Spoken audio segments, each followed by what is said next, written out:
Eu vou, então, chamar agora o moderador do próximo painel. É o Alexandre.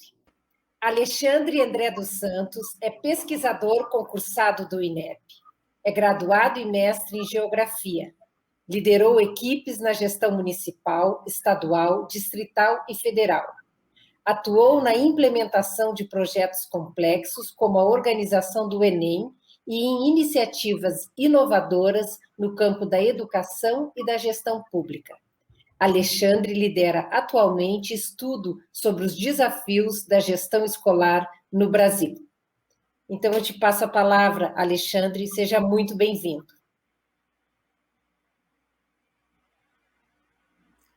Bom dia, obrigado, Miriam. Queria agradecer à RNPI e ao professor Vital pelo convite para mediar esse debate sobre a questão da exclusão digital na educação infantil. E sem mais delongas, porque a gente tem uma questão de tempo, eu gostaria de passar a palavra já diretamente para o professor Sérgio Amadeu, que vai precisar sair logo depois da sua apresentação devido a outros compromissos institucionais. O professor Sérgio Amadeu da Silveira é doutor em ciência política e professor associado da Universidade Federal do ABC. Foi membro do Comitê Gestor da Internet no Brasil e presidiu o Instituto Nacional de Tecnologia da Informação.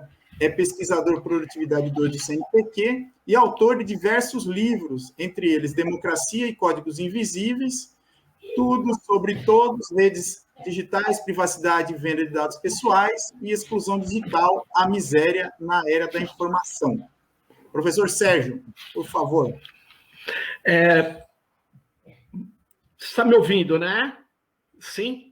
Bom, eu agradeço o convite da Rede de Primeira Infância, da Luciana em especial, cumprimento você, Alexandre, e eu queria só dizer assim, eu vou ter que sair porque eu aceitei esse convite, mas eu estou no meio de um seminário internacional, eu tenho que voltar, eu vou falar daqui a pouco. Então, entrando, eu ia até abrir uma apresentação, mas eu acho melhor eu falar o que eu acho essencial aqui. É assim, com os dados da pesquisa CETIC.br, que é a pesquisa reconhecida pela Unesco no Brasil sobre usos e acessos à internet, eu faço uma exposição de alguns elementos que eu considero fundamental para essa discussão. Primeiro, que se você olhar a pesquisa de 2019, antes da pandemia, você vai ver que 80% das brasileiras e brasileiros com mais de 10 anos de idade, eles já tinham acessado pelo menos uma vez a internet. Aí você fala, nossa, então nós temos uma inclusão digital muito grande. Bom, na verdade, nós temos uma inclusão completamente assimétrica, completamente desigual.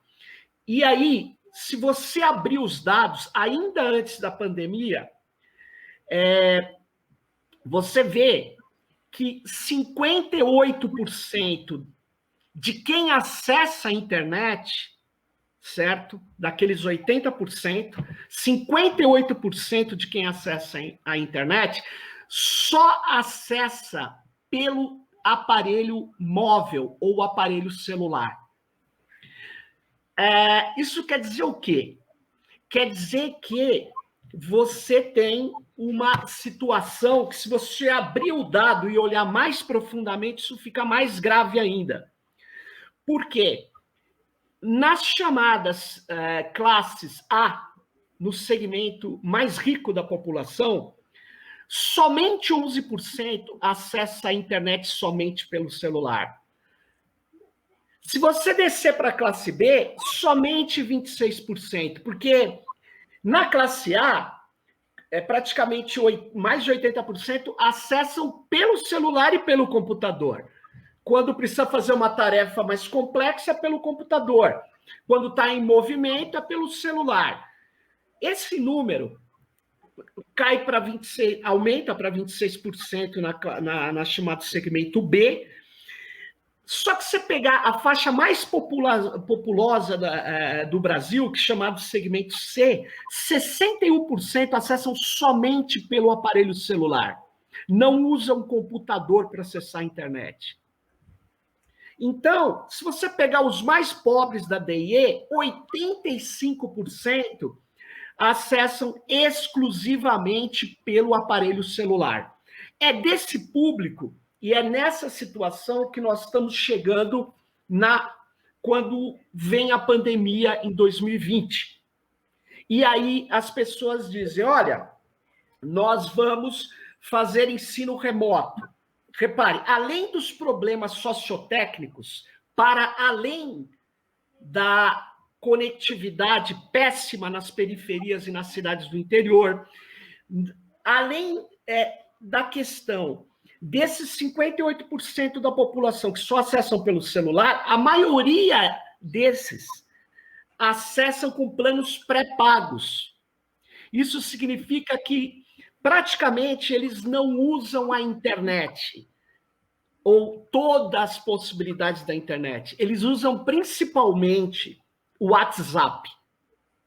Por quê? Porque o Facebook, dono do WhatsApp, tem uma prática para concentrar a atenção das pessoas nesses aplicativos. Eles têm acordo com as operadoras de telecom e pagam para as operadoras pelo acesso que as pessoas de planos pré-pagos fazem ao WhatsApp. Essa prática se chama Zero Rating, ou franquia zero. Ou seja, uma pessoa que só acessa pelo celular e tem um plano pré-pago, ela, na verdade, fica navegando dentro do WhatsApp porque ela não gasta franquia.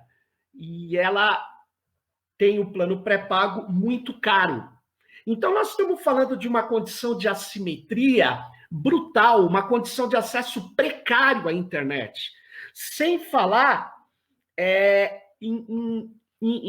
nas seguintes situações. Cidades tinham conectividade muito ruim. Cidades, por exemplo, da Grande São Paulo, que é uma região rica do país. Mas, por exemplo, a cidade de Carapicuíba fez uma mobilização para poder aumentar a quantidade de dados, o volume de dados disponível para cada um na cidade, coisa que inexistia. Então, você tem uma situação na pandemia onde você tem as famílias mais pobres com 2 celulares, a mãe tem um celular, mas o pai leva o celular embora, a mãe tem que acompanhar o filho quando ela tem 2 ou 3 filhos em aulas via WhatsApp ou plataformas que no celular são extremamente difíceis de acompanhar. Então, você imagine fazer alfabetização ou fazer qualquer tipo de disciplina no ensino fundamental com a precariedade da conexão, com aparelhos celulares, que, obviamente, a indústria, o marketing aclamam como fenomenais, mas não são. Eles reduzem a possibilidade de fazer inúmeras coisas. Desculpa, eu poderia detalhar, mas eu estou com pouquíssimo tempo e eu queria acentuar essas assimetrias que, somadas a locais, residências, onde crianças não têm como o pai ou a mãe acompanhar o seu ensino, o seu processo de aprendizado. Então, que já é difícil para nós adultos, eu dei aula online na minha universidade, o processo de concentração de atenção é muito difícil. É muito complicado. Imagine no ensino fundamental. E, na verdade, não foi feito um censo sociotécnico, não foi visto a realidade da moradia onde essa criança vai ter que aprender, não foi visto o direito das outras pessoas dessa moradia de fazerem outras coisas na rede, porque elas têm uma conexão precária. E, na verdade, esse mito que estamos conectados e todos somos iguais na internet é, como o nome diz, um mito. Tal como o presidente da República, um mito, mas um mito péssimo, porque nós estamos aqui sendo, na verdade, nós não tivemos aqui, eu termino, além de um senso sociotécnico para enfrentar o problema do ensino em geral e fundamental em particular, nós não garantimos a conexão dos mais pobres. Vários países bancaram essa conexão, ou seja, as pessoas não podiam ser desconectadas no período da pandemia, porque elas tiveram queda de renda, ou seja, quem tem plano pré-pago teve que continuar pagando. Ou seja, nem isso a gente conseguiu. Então, nós estamos numa situação muito delicada e eu acho que sem aprofundarmos a discussão dos usos da internet, enfim, no processo de ensino-aprendizado agora, e junto com o senso, que não é só internet, é o que eu chamo de senso sociotécnico, de condições de acesso e de condições de estudo, eu acho que nós não vamos nos dar bem. Desculpe, eu vou encerrar. Agradeço imensamente aqui, Alexandre, pela possibilidade e agradeço a rede da Primeira Infância. Muito obrigado. Até mais. Obrigado, professor Sérgio, a gente entende essa questão. E, na sequência, eu quero chamar o professor Ítalo Dutra, que é chefe de educação do Unicef no Brasil e coordena iniciativas nacionais para a busca ativa de meninos e meninas fora da escola e enfrentamento à cultura do fracasso escolar. O professor Ítalo é doutor em informática na educação pela Universidade Federal do Rio Grande do Sul, onde também atuou como professor de matemática do Colégio de Aplicação e pesquisador no Laboratório de Estudos em Educação à Distância. Foi também diretor de currículos e educação integral no Ministério da Educação e, nessa oportunidade, coordenou a discussão nacional da Base Nacional Comum Curricular. Professor Ítalo. Obrigado, Alexandre. Quero agradecer de imediato à Rede Nacional de Primeira Infância, em nome da Luciana, do Vital, pelo convite. Bom, Alexandre, compartilhar esse espaço aqui com você. Excelente ter tido a oportunidade de ouvir Diana, ouvir Rita, ouvir Fábio antes, ouvir Vital no começo, e ouvir o professor Sérgio agora há pouco. Foi importante, acho que talvez essa abertura com ele, porque eu acho que, assim, eu estava pensando em avançar para uma direção, mas acho que como ele deixou um espaço aí, por causa do tempo que ele não conseguiu aprofundar, eu queria começar a minha fala aqui. A gente tá aqui para discutir exclusão digital.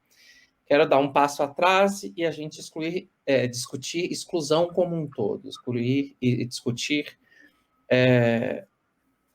a profunda, histórica e talvez estruturante desigualdade que o Brasil e a sociedade brasileira coloca nas nossas vidas e, obviamente, que interfere na vida, nos direitos, à educação, à saúde, a todas praticamente, acesso a todos os direitos que as nossas crianças e adolescentes enfrentam. Em especial, e aí a gente sabe disso, determinadas regiões geográficas determinadas,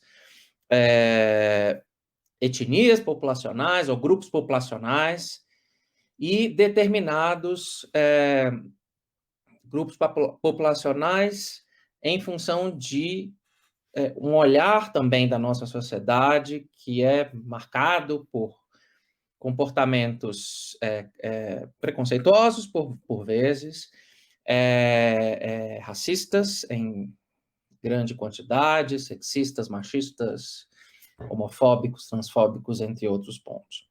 Por que eu estou trazendo isso para a gente falar de exclusão digital? Porque ela é uma consequência desse fosso que separa a grande maioria da população brasileira de uma quantidade muito pequena de brasileiros que têm acesso aos bens e à riqueza que o Brasil possui.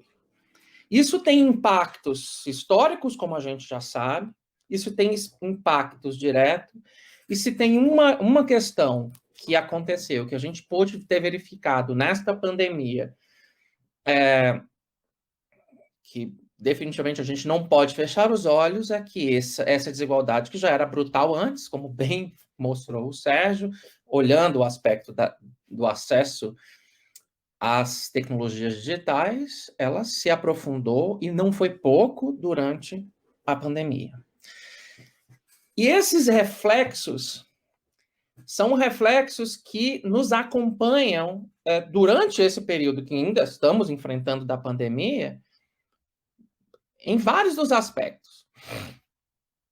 O acesso às vacinas, o acesso e a possibilidade de pensarmos o acesso aos programas de transferência de renda. Sem acesso à internet, as pessoas não conseguiam se cadastrar para receber o auxílio emergencial, por exemplo.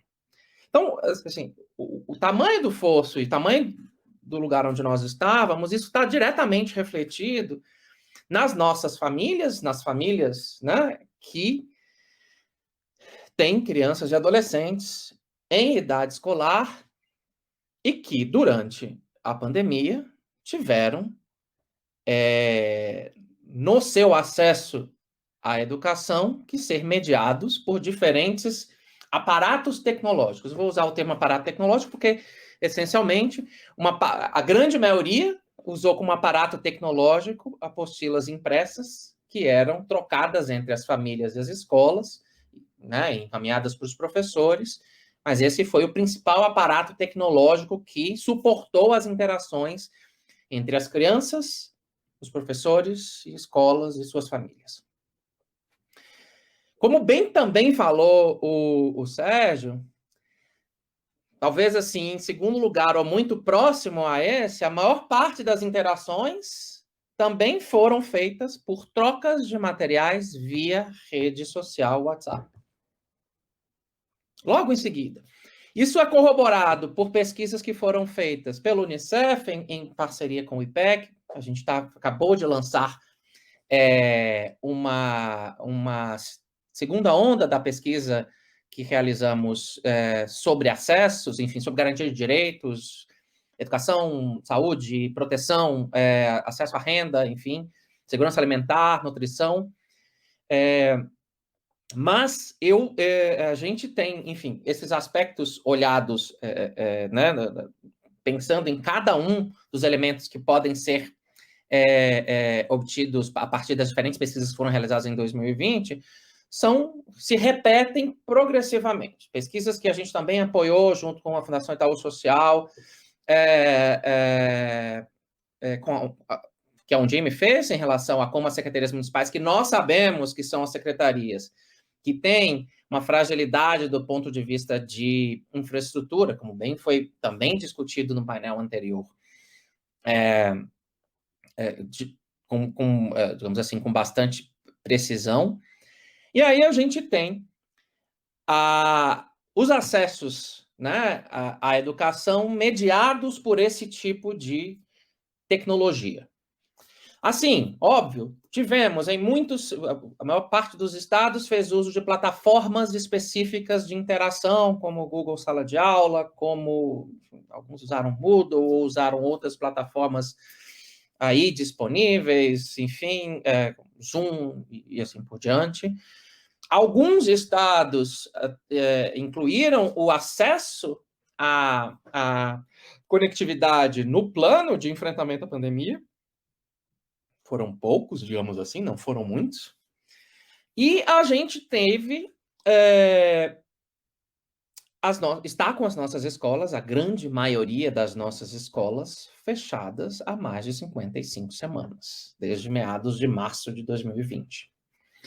Com o que nós já sabemos, com um controle da pandemia bastante complicado, digamos assim, no aspecto do que a gente conseguiu fazer aqui no país. E sim, obviamente, controlados em alguns lugares, mas de maneira não sustentável. E consequências indiretas atingindo as famílias que já eram vulneráveis, em especial por perda de renda. Também pesquisa que acabamos de divulgar mostra isso com clareza. Mas a grande questão que nos interessa aqui, olhando para a discussão digital, para a exclusão digital e primeira infância, é entender quais são os aspectos das aprendizagens, do desenvolvimento e especialmente do acesso, e posso falar do acesso ao direito à educação, que isso leva para as nossas crianças e adolescentes.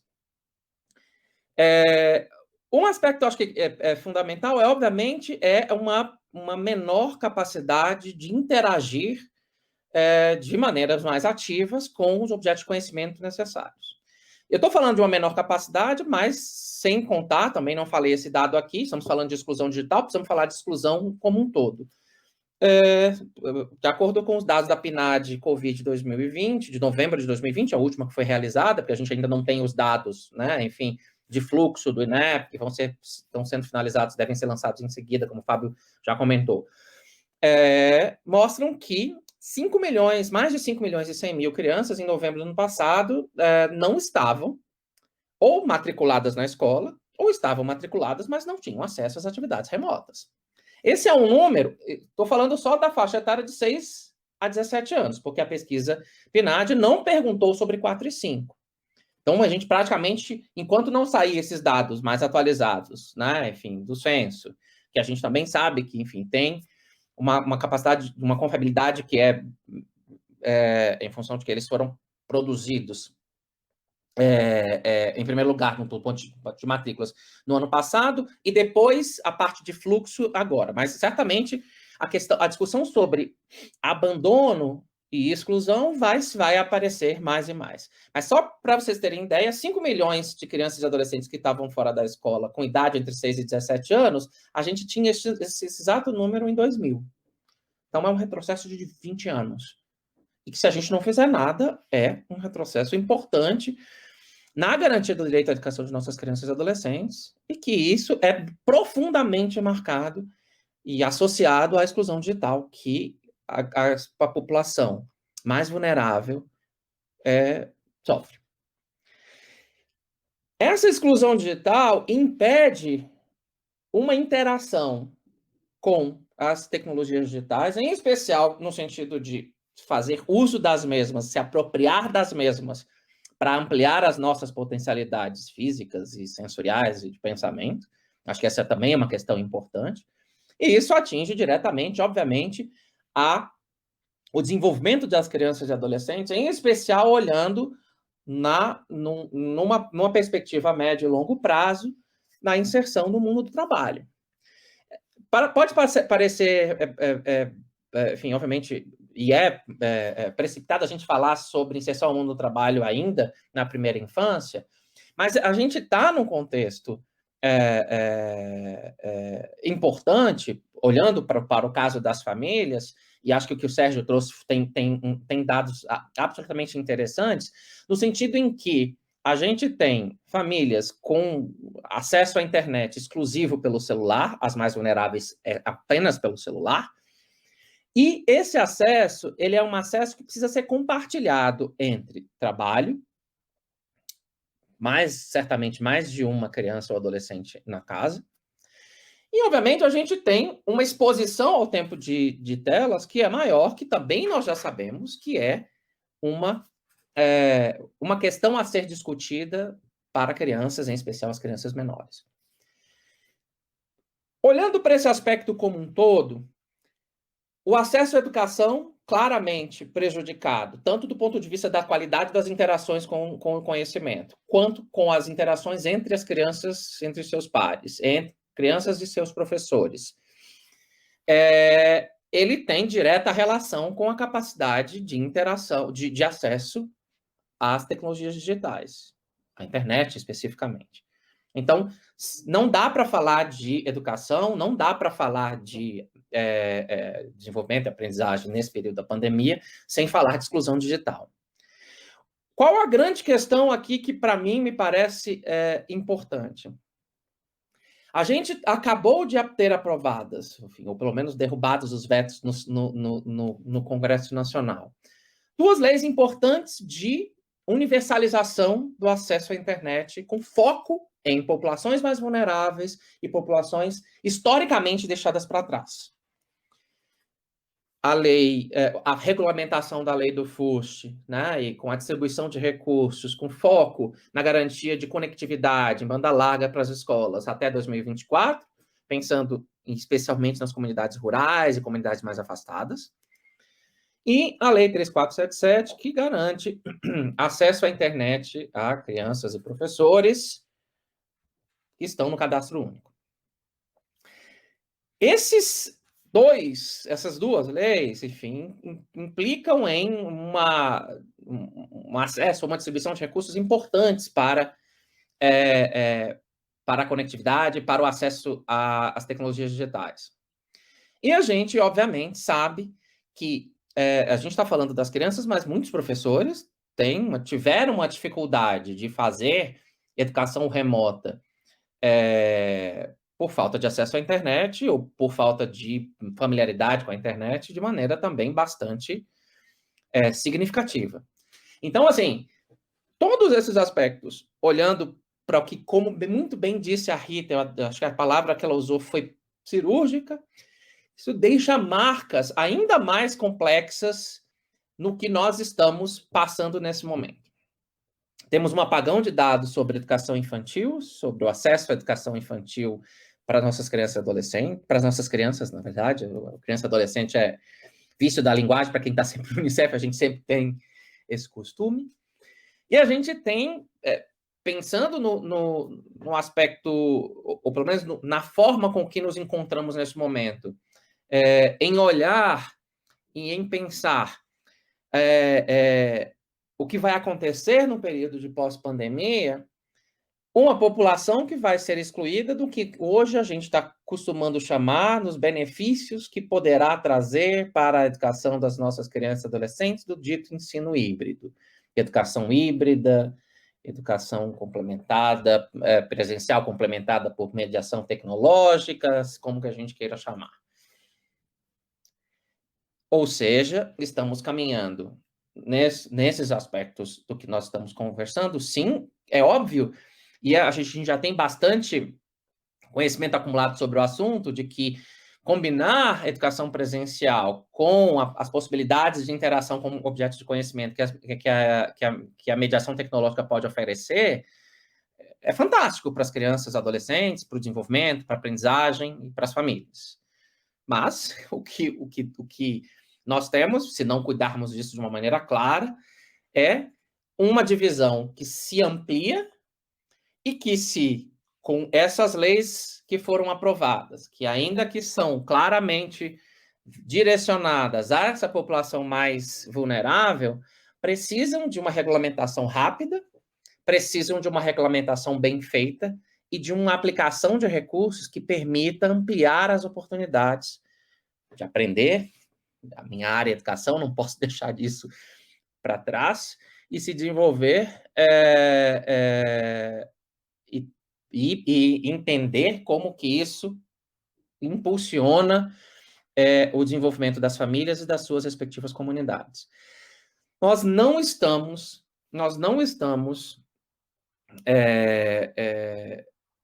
talvez em condições ainda de analisar ou de avaliar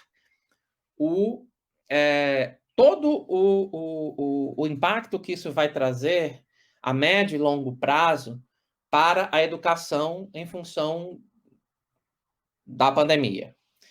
Mas é claro que ela desvela coisas que não aconteceram por causa da pandemia, mas essencialmente eram elementos importantes de exclusão que a gente já tinha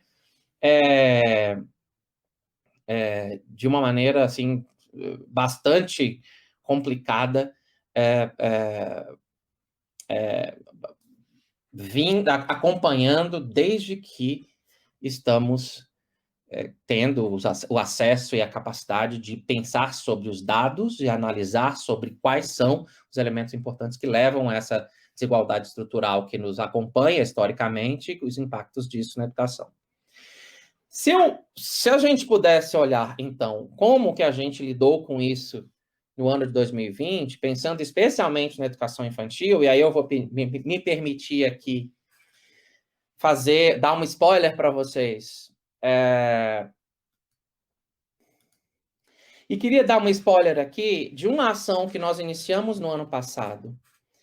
Por causa dessa pandemia e olhando para a pouca disponibilidade de material para a educação remota da educação infantil, que é a iniciativa Deixa que eu conto. Esse é um spoiler mesmo, o site não está no ar ainda.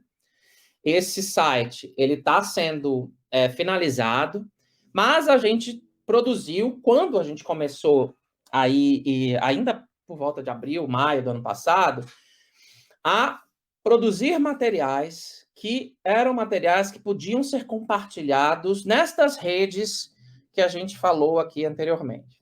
Dava para compartilhar via WhatsApp, mas essencialmente eram materiais em áudio que podiam ser compartilhados por rede, mas também por via rádio.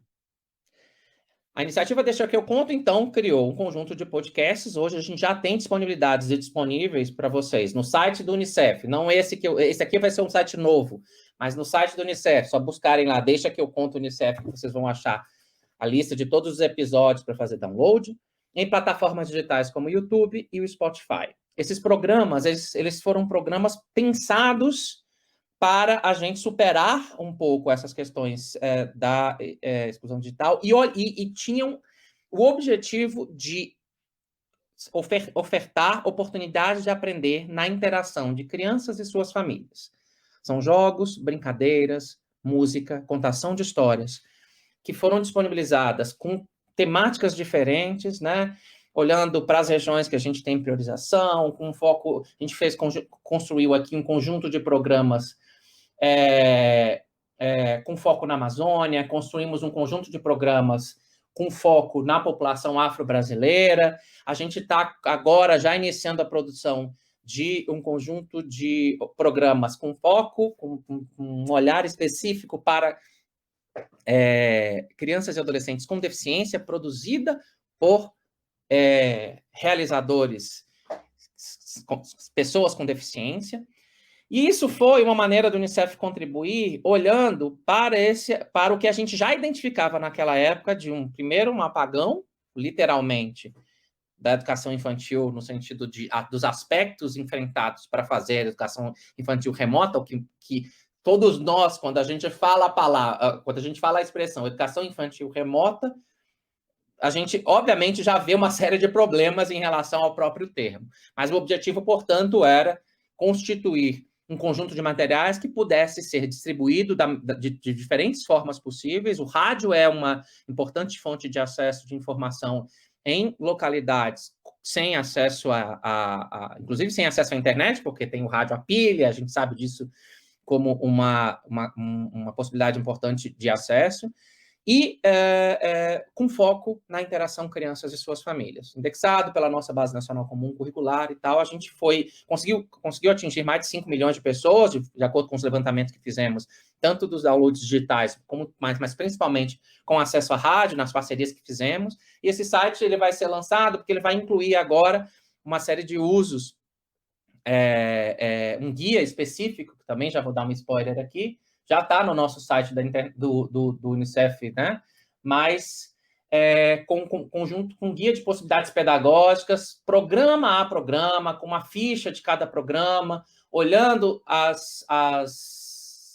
os campos de experiência e os direitos de aprendizagem para a educação infantil, que a gente quer entender que seja um material que possa ser ricamente utilizado e aberto, enfim, utilizado inclusive, a gente fez, os programas têm cerca de 25 a 30 minutos, a gente fez também pequenos pedaços desse programa, a gente vai ter um site dedicado só para esses excertos menores, mas a gente está aí nesse processo de contribuir com a ampliação de oportunidades de aprender, mesmo enquanto as nossas escolas estão fechadas. É importante a gente entender os aspectos que, enfim, né, procurem Deixa que eu conto Unicef no site, no Google, que vocês vão achar diretamente uma página do site especificamente onde vai estar isso lá, ou procurem Deixa que eu conto no Unicef, no Spotify e no YouTube, onde vocês vão ver que temos possibilidades aí interessantes de trabalho. Quero agradecer, então, a oportunidade aqui, lembrar que precisamos trabalhar coletivamente para olhar a implementação dos fundos relacionados às duas leis que eu comentei aqui anteriormente. A exclusão digital, ela é resultado de uma desigualdade brasileira que nós precisamos enfrentar de forma sistêmica, mas, obviamente, ela este resultado, ela prejudica de maneira importante as nossas escolas, os nossos professores e as nossas crianças. Quero ter contribuído com algumas reflexões aqui, e estou à disposição para a gente seguir no diálogo. Obrigado, Alexandre. Obrigado, Ítalo. Reflexões muito importantes trazidas tanto pelo Ítalo quanto pelo professor Sérgio. O professor Sérgio trouxe essa reflexão muito qualificada sobre a problemática de se pensar a exclusão digital no Brasil, num país tão desigual como ele é. E o professor Ítalo, não só reforçando esse debate da exclusão digital, mas trazendo o debate ampliado sobre a exclusão e apresentando esse material aí, trazendo esse spoiler para a gente, como ele falou, que é muito importante.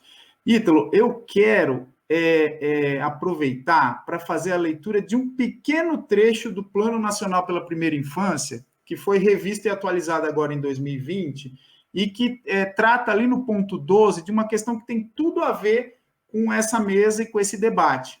O ponto 12 fala o seguinte, do Plano Nacional pela Primeira Infância: evitando a exposição precoce das crianças aos meios de comunicação e ao uso de telas digitais. A proteção das crianças é uma tarefa desafiadora quando se pensa nos riscos associados ao uso imprudente das tecnologias. Nesse mundo contemporâneo, à medida que a sociedade se organiza em torno das demandas do mercado, homens e mulheres são submetidos a jornadas de trabalho cada vez mais longas. Essa engrenagem laboral induz que muitos pais e cuidadores, mesmo que dedicados, se vejam forçados a passar menos tempo com suas crianças, terceirizando para as telas digitais as funções de entreter e de educar. E aí, Ítalo, o que eu quero perguntar para ti? Nós estamos falando de exclusão digital, mas eu estou preocupado com qual inclusão a gente defende. Porque não me interessa uma inclusão que seja só para consumo de WhatsApp, Facebook e adjacências. E eu queria saber como que você vê essa questão da inclusão e, mais ainda, como que a gente está fazendo esse bom combate de conseguir pensar e produzir, como você agora acabou de apresentar para a gente uma iniciativa de produção de conteúdos, no momento em que, por exemplo, a gente vê a TV Escola num processo de desmonte. Como que você está vendo esse processo de qual inclusão, afinal, nós defendemos?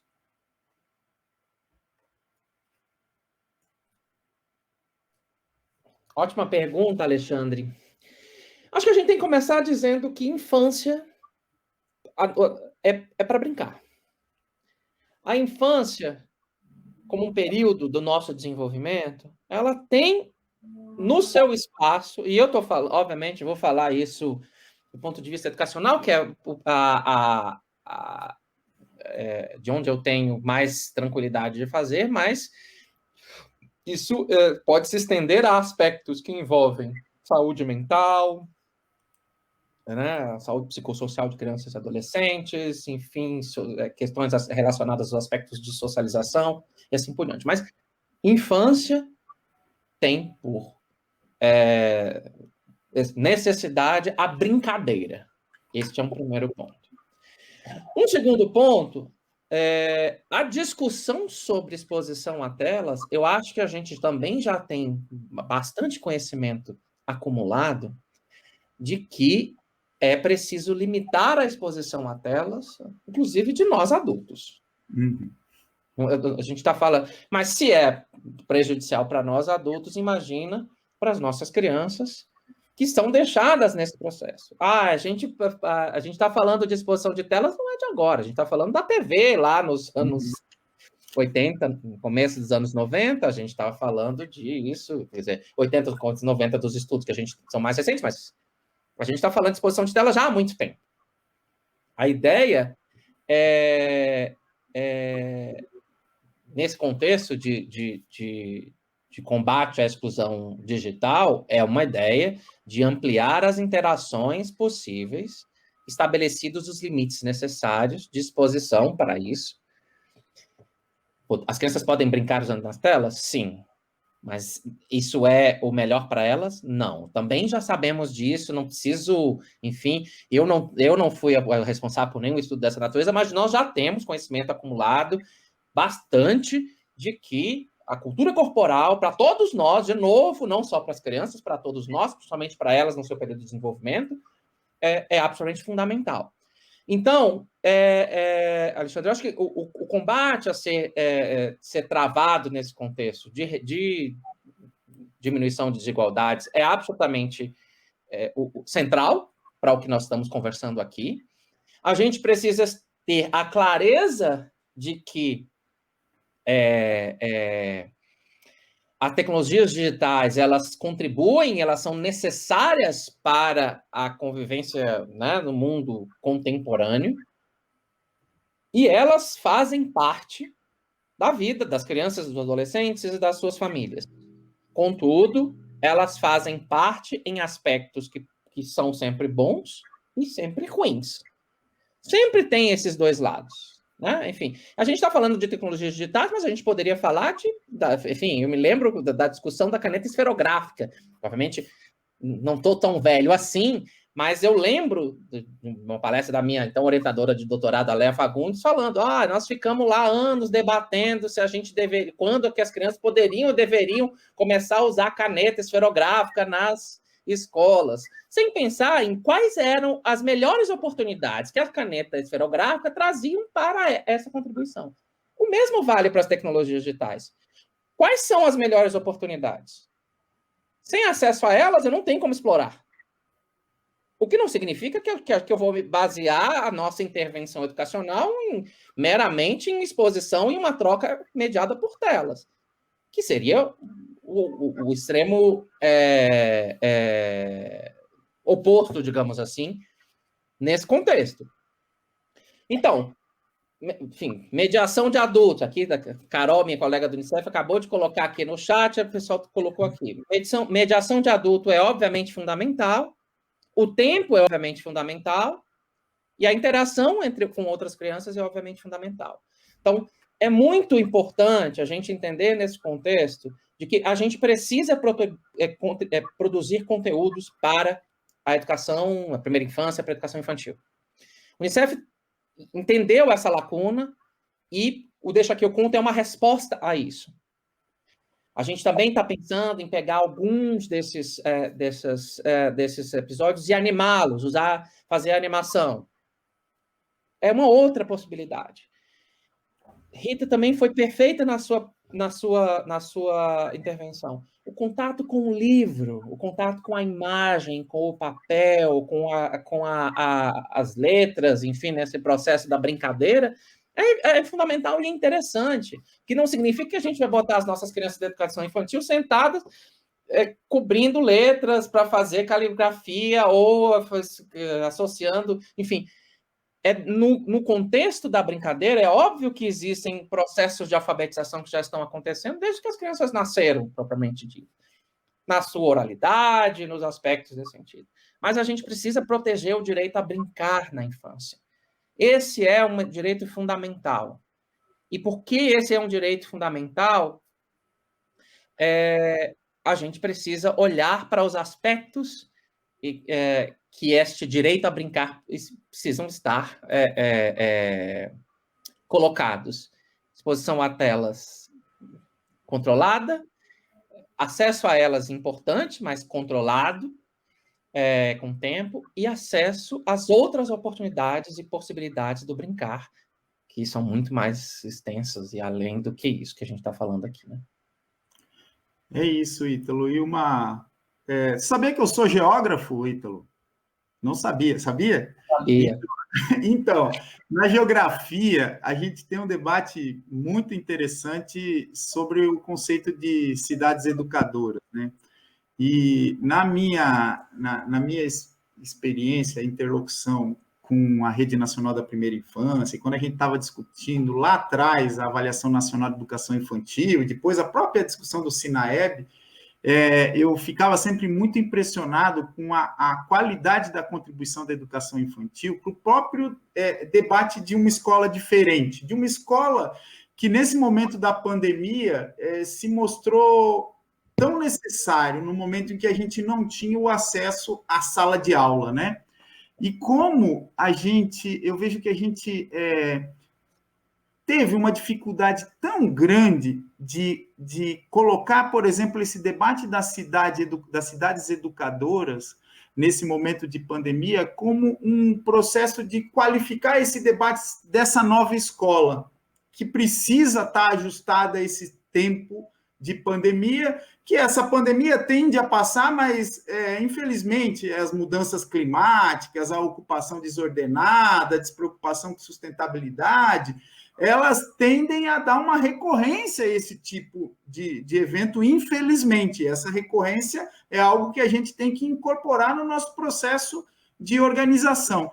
Como que você vê essa dificuldade que a gente teve de colocar esse debate, de pensar o espaço do território, da cidade, do entorno das escolas como espaços educativos que pudessem qualificar esse momento em que a gente não pode acessar a sala de aula por conta da pandemia, mas, ao mesmo tempo, oferecer alternativas?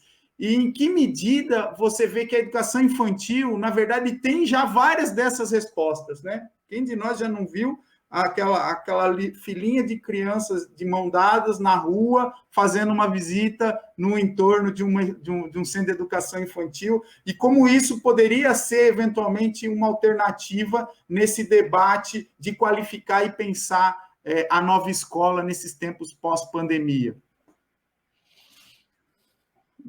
Outra pergunta interessante. Acho que a gente teve aqui...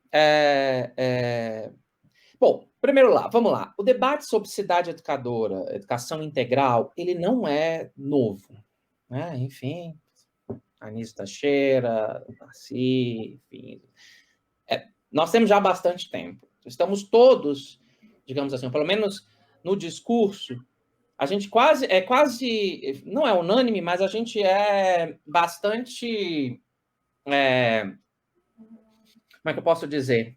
Capaz de identificar, nesses discursos compartilhados entre educadores, a necessidade de uma abertura da escola para o território, enfim.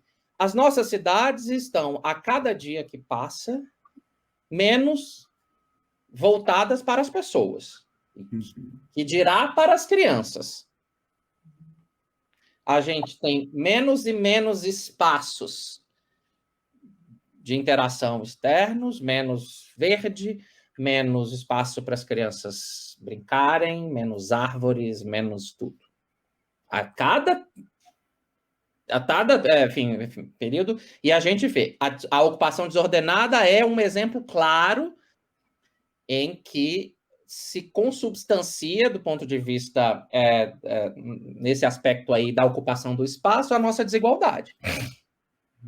Eu vivo na bolha aqui em Brasília, você também, né? A gente tem espaço verde disponível. A pandemia mostrou que a gente não ocupava esses espaços. Eu, enfim, tenho um gramado aqui na minha casa, na frente da minha casa, não, do meu apartamento, né? Enfim, que eu passei a ocupar por causa da pandemia, porque eu precisava estar em espaço aberto, eu precisava sair de casa um pouco, tal, tudo mais. Então, as discussões sobre cidade educadora que avançaram, e a gente tem exemplos interessantíssimos. Pô, o Fábio mesmo usou 2 exemplos que eu acho que são fantásticos. Não sabemos se a escola tinha pátio ou não, mas a escola, no horário do intervalo, fechava a rua. Velho, isso é concretizar o que a gente vive dizendo para todo mundo, que a gente precisa priorizar as nossas crianças e adolescentes. É isso, é a sociedade se colocar num ponto e dizer, não, isso aqui, nesse horário, é para as crianças. E acabou. Dá a volta no outro lado. Aqui tem uma escola e aqui você não vai passar, porque aqui é o espaço para elas agora, nesse momento. Que a gente faça isso, comece a ocupar esses espaços de uma maneira interessante, ao invés de fazer o contrário, que é construir muros de 4,5 metros, que é o que progressivamente a gente vem fazendo. se fechar para a comunidade, enfim. Não é sempre, e isso, obviamente, a gente faz sempre generalizações pouco qualificadas, enfim, mesmo a gente tendo os números, às vezes os números só não são capazes de explicar os fenômenos propriamente ditos. E é claro que a gente está falando aqui, que, assim, não estou falando, a gente está falando muitas vezes dos aspectos ruins, mas a gente tem muitas experiências fantásticas de cidades educadoras, de escolas que se abrem para os muros, para fora dos seus muros, que se conectam com o seu território de uma maneira belíssima. Eu estou falando que é muitos exemplos, não são poucos exemplos. A gente tem muitos exemplos disso. Apesar de que a maioria dos exemplos que a gente tem não são os melhores. Mas a gente tem muitos bons exemplos. E, ao mesmo tempo, a gente continua construindo programas ou políticas educacionais que se encerram para dentro da escola. Não tem como enfrentar a exclusão escolar sem se conectar com os demais setores e equipamentos públicos. As causas da exclusão escolar não estão concentradas no que a escola é capaz de resolver. Já temos estudos, o Unicef tem lançado anualmente estudos sobre isso. Lançamos agora em janeiro mais um, enfim. Em janeiro um, em abril outro. Não tem como a gente olhar para os aspectos da infância e desenvolvimento, enfim, sem a gente olhar para aspectos que envolvem a ocupação do território de uma maneira sustentável e que seja amigável para as crianças e adolescentes. Se fechar dentro de casa, simplesmente estabelecer mediações que são apenas feitas via telas, provocam transtornos, como transtornos de ansiedade, transtornos de imagem, enfim, de novo, temos muitos estudos mostrando essas questões. Então, a discussão que já está posta precisa ser concretizada. A educação infantil tem muitos bons exemplos, os anos iniciais têm outros muito bons, o ensino médio tem outros ótimos exemplos, os anos finais têm outros bons exemplos. Talvez a distribuição seja desigual entre cada uma dessas etapas, a gente sabe disso. Enfim, eu sou um defensor dos anos finais do ensino fundamental como aquela etapa esquecida. Então, assim, a gente tem muitos aspectos que a gente pode trabalhar nesse contexto, utilizando os exemplos que a gente tem à nossa disposição, mas precisa a escola se conectar com a sociedade, a comunidade, as famílias e o seu território. A escola precisa se sentir parte do sistema de garantia de direitos. Isso não é o usual. O usual é a escola se emparedar, se fechar sobre si mesma e as redes de educação se comunicarem pouquíssimo, quase nada com as redes da assistência, com as redes da saúde, com, enfim, o esporte, a cultura. Esses aspectos, para mim, são aspectos que a gente precisa sair dos discursos e concretizar na prática, aproveitando os exemplos que nós mesmos já fomos capazes de construir. Basta se a gente pudesse ter a infraestrutura da Finlândia, enfim, os recursos que os americanos têm e tal e tudo mais. Mas a gente também não é um país pobre. A gente é um país extremamente desigual.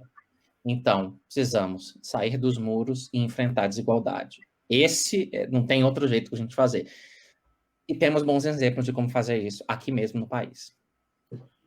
Legal, Ítalo. Eu acho que a gente tem mais um tiquinho de tempo para mais uma pergunta. E eu queria perguntar para ti... Eu acabei de quase lançar um estudo com avaliação de impacto de uma política do governo Dilma, que foi o Pacto Nacional pela Alfabetização na Idade Certa, Ítalo, onde demonstrou que foi uma política que agregou valor, quer dizer, a proporção, a média dos estudantes que tinha uma proporção maior de professores que fizeram o PNAE era maior que a média de professores de escolas que tinham uma proporção menor de professores que não fizeram o PNAE. A minha pergunta é, nesses tempos de pandemia, e dado esse processo de de exclusão digital, como é que você vê as estratégias que são necessárias para a gente incorporar esse desafio da mediação tecnológica e digital nesses tempos de pandemia? Minha primeira resposta mais direta vai ser certamente a construção coletiva, em primeiríssimo lugar. As escolas, a gente inclusive começamos a implementar aqui, estamos com um piloto, com 2 parceiros bacaníssimos, a Cidade Escola Aprendiz, o Instituto Casa da Árvore, a partir de financiamento externo e tal, mas a gente vai começar em 5 cidades, estamos aí trabalhando com as secretarias para fazer as escolhas, o apoio à implementação de projetos de educação híbrida. E a premissa o que a gente vai fazer é ofertar os conhecimentos que nós temos à disposição, entre os parceiros do Unicef, enfim, para equipes multidisciplinares da escola. E quando eu falo multidisciplinar, não são de professores, não. A gente está falando de gestores da escola. Isso é a premissa para estar conosco, né? Gestores da escola, estudantes, professores e comunidade escolar. Então, essas equipes vão trabalhar junto com a escola para construir um projeto de educação híbrida para a escola, implementar esse projeto e apresentar os resultados entre si e para as secretarias. Esse é o objetivo.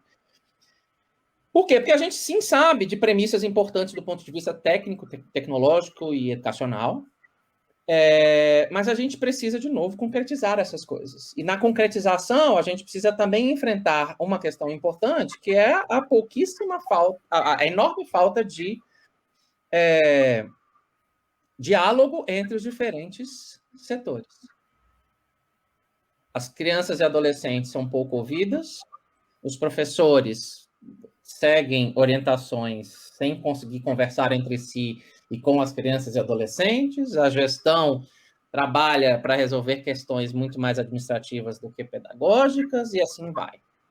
A gente quer, enfim, pelo menos experimentar como que a gente consegue fazer isso de uma maneira mais coletiva e, por essa razão, entender que os aspectos da educação integral são fundamentais para a gente avançar nesta batalha. Então, o que a gente quer? A gente quer que crianças e adolescentes tenham o seu desenvolvimento integral garantido. Para isso, a gente precisa oportunizar essas, digamos assim, lugares onde esse desenvolvimento integral possa acontecer. Se a gente não oportunizar isso, desde pequenos, a gente não vai conseguir, não pode esperar que o resultado dessas interações e desses processos seja diferente do que não terem as suas necessidades e seu desenvolvimento atendidos. Então, qual é o que a gente está tentando olhar como uma saída importante? É claro que a gente precisa aprender com esse período de mediação. Mesmo as mediações tecnológicas que eu falo que não são necessariamente digitais, né? As trocas de materiais impressos, coisas desse tipo. Temos que aprender com isso. Isso não substitui a interação presencial, em forma alguma e de jeito nenhum, e nós também já sabemos disso. A escola tem uma função social importante. A escola tem um lugar na sociedade de muita importância, e na história da educação brasileira isso é especialmente bastante evidente. Então, a gente, obviamente, tem que olhar para esse lugar como um lugar que, certamente, neste momento de hoje, está sendo disputado. A gente tem as discussões aí sobre educação domiciliar, educação híbrida e uma série de outras questões, mas a escola é um elemento de referência para as crianças e adolescentes e suas famílias importante. E a gente precisa batalhar para que ela seja defendida. Mas também a gente precisa batalhar para que ela seja ampliada no seu escopo de atuação, para além dos muros em que ela se encontra. Por essa razão, a gente, obviamente, pode fazer uso de mediações tecnológicas, mas a ocupação do espaço territorial é fundamental. Que mais escolas fechem as ruas para as crianças brincarem. Que mais escolas consigam isso nesse lugar onde elas estão. É isso. E com essa provocação, Ítalo, a gente chega no final. Eu queria pedir para você deixar uma mensagem final para a gente depois passar para a Miriam e dar fechamento. Mas eu queria que tu fizesse uso da palavra aí para mandar uma mensagem final para quem está nos assistindo. Gente, assim, falamos de exclusão e a gente tem um desafio de 5 milhões de crianças e adolescentes que estavam fora da escola, com idade entre 6 e 17 anos, nem sabemos os números da educação infantil, temos a desconfiança que sejam bastante preocupantes. E o nosso recado é o recado que a gente tem dado desde 2010, quando a gente lançou a iniciativa global pelos direitos pelas crianças e adolescentes fora da escola. Fora da escola não pode. A gente espera que nos juntemos todos para garantir que todas as crianças e adolescentes estejam na escola, tendo o seu direito à educação garantido, pelo menos aquilo que é a parte que compete ao Estado brasileiro. Muito obrigado. Obrigado, Ítalo. Queria também aqui expressar o meu agradecimento de novo ao professor Sérgio Amadeu. Queria agradecer ao professor Vital e à Rede Nacional da Primeira Infância pelo convite para poder mediar essa mesa. E passo de volta agora para Miriam Pragita, para ela dar seguimento. Muito obrigada, Alexandre. Muito obrigada pela tua mediação tão qualificada, da mesma forma que a Diana também fez uma mediação tão qualificada do debate, né? E eu gostaria de agradecer também ao Sérgio Amadeu, que passou aqui rapidamente, mas que deu o seu recado. E, em especial, a você, Alexandre. Ítalo, desculpa. Alexandre, já agradeci, agora ao Ítalo, porque nos trouxe elementos de reflexão fundamentais, né? Quer dizer, qual é esta inclusão que queremos e, ao mesmo tempo, como vamos enfrentar essa desigualdade que está cada vez se acirrando mais com este momento que estamos vivendo das condições das escolas e das crianças durante a pandemia.